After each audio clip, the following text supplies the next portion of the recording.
Hello guys! I'm sure by now nabalitaan nyo na yung nangyari sa akin na nag-pull out na yung mga sponsors ko kasi hindi ako masyadong nakapag-mukbang vlog this past few days. Naban na rin yung ginawa kong veggie lifestyle page kasi maraming nag-report na fake daw ako na vegetarian. Totoo din na naghiwalay na rin kami ng boyfriend ko, si Benji. Well, siguro ngayon nagtataka kayo kung bakit sa dinami-dami ng lalaki, bakit si Benji pa kung pwede naman akong maghanap ng iba. Wala, i-share ko lang sa inyo na no boyfriend since birth kasi ako. And wala tong pagmumukbang ko, parang naging coping mechanism ko na lang siya kasi wala naman talaga akong balak magjowa. Nung dumating sa buhay ko si Benji, naisip ko lang na parang siya na yung lalaking gusto kong makasama habang buhay.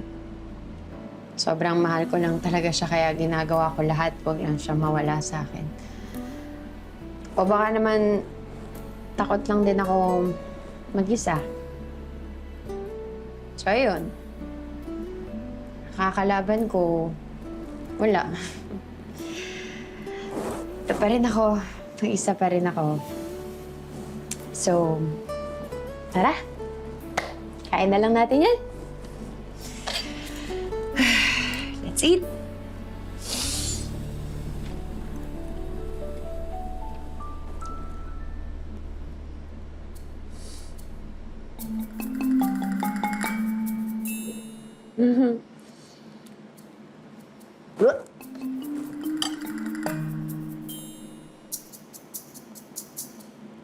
Ah.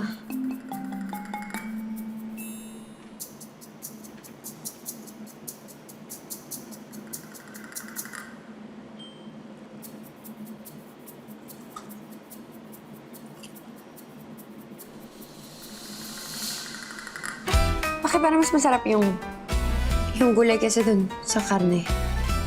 Oh my God. Guys, vegetarian na yata ako. See? Ate tayo. Nagpapanggap lang yung babae na yan. She will never be one of us. You know what? Gagantihan ko talaga yung bruha na yan. Anita, pwede ba? At bakit naman hindi? Anita, come on. Hindi ko siya nabigyan ng time para ma-explain, okay? To be fair, para kay Rina, baka di na talaga niya kinain yung mga pagkain na nakita ko. Kaya nahuguluhan din ako ngayon. Oh my God, Benji. Gano'n ka ba kabulag?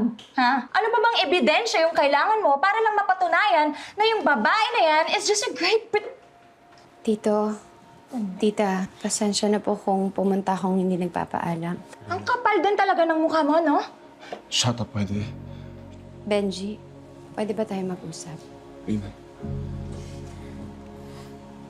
Alam ko galit ka sa akin dahil dun sa nakita mo sa bahay.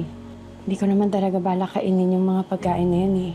Na-pressure lang talaga ako kasi yung mga sponsor ko tsaka yung mga followers ko nababawasan na. I'm sorry kung nagsinungaling ako sa'yo. Kung sinabi ko na vegetarian ako nung umpisa. Pero gustuhan ko naman yung lifestyle na tinuro mo sa akin. Alam mo, may magic na nangyari sa akin kanina. Trinay ko kumain ng karne. Ko yung katawan ko parang nare-reject na lang siya. Mas gusto ko na yung tinuro mo sa akin gulay at saka yung prutas. Liar! Benji! Don't listen to her! Come on! Look at me, please! Dito naman ako. May pass na tayong dalawa and between the two of us, ako naman talaga yung totoong vegetarian. Anita, ano pang di mo maintindihan? Hindi na kita mahal, di ba? Naalala mo yung pinagpalit mo sa mayamang vegetarian. That was a mistake. I'm sorry. Sorry po kung nastarbo kayo, Benji. I'm sorry. Gusto ko lang talaga pumunta dito para sabihin sa'yo na kahit hindi mo nakabalikan, hindi mo nakapilian, magiging vegetarian pa rin ako. Thank you. Okay, wait lang. Kinig ka sa akin, okay? Gusto ko rin mag-sorry sa'yo kasi alam ko hindi kita nabigyan ng time mag-explain.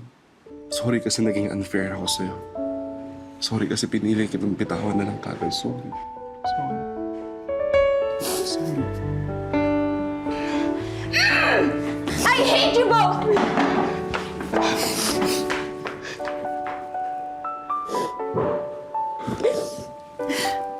Promise mo sa akin, hindi mo na ako ulit iiwan. Promise, everyone. Promise. That's my son.